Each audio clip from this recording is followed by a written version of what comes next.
Hi everyone, it's Ella, and today I'm going to share with you where to go for a long weekend from Vancouver on and what to do there. We have almost every month a long weekend, and that's why it's a reason for me to go out of the city and explore.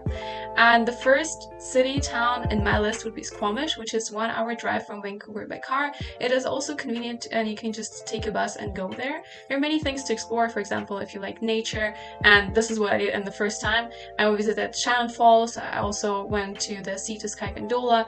The area itself was really beautiful and it would take you along the whole day to explore that area.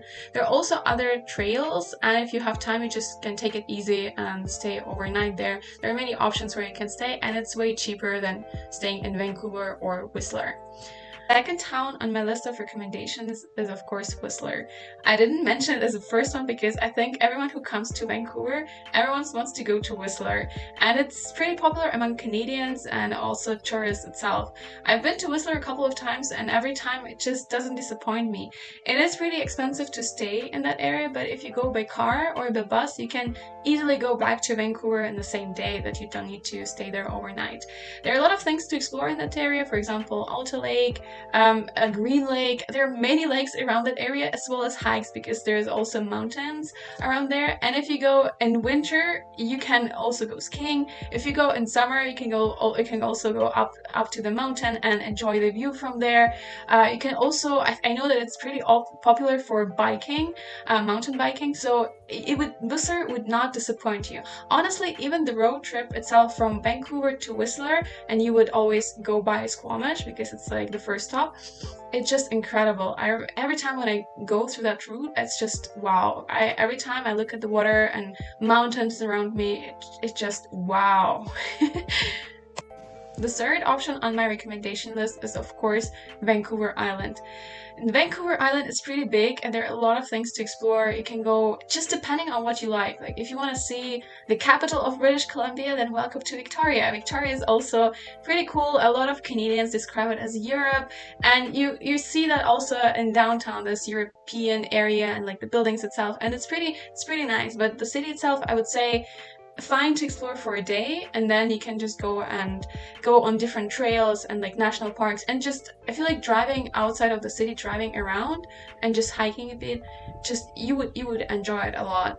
I remember when I went there the first time, it was for me all the time as I say wow, because I've never seen that much nature close to the cities or around the cities. So yeah, definitely recommend you to go to Vancouver Island, either Victoria. There's also Nanaimo. Nanaimo is a bit smaller, and you can also go from there to Tofino easily.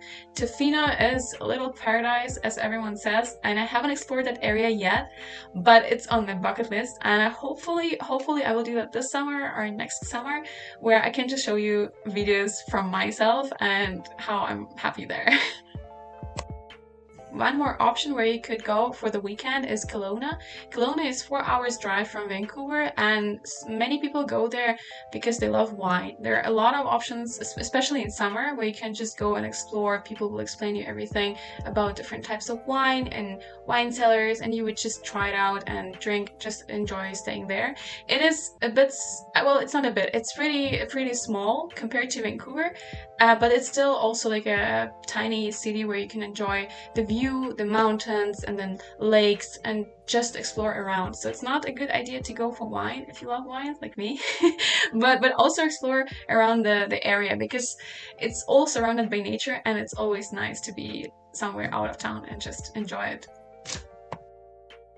Seattle has many things to offer. For example, as I said, you just can go around downtown and walk and look at the market that they have at the Gun Wall. Honestly, all the attractions that they have, they're pretty close to each other, and it would not take more than 20 minutes to walk around. We also explored the Space Needle, and it was worth it to see the city from above, to have this kind of little New York vibe for a second and just enjoy the sunset there. It was totally worth it. But at the same time, the city felt a bit empty at the moment when we came. But I think it's still worth it to explore the area around, especially if you've never been to US, why not?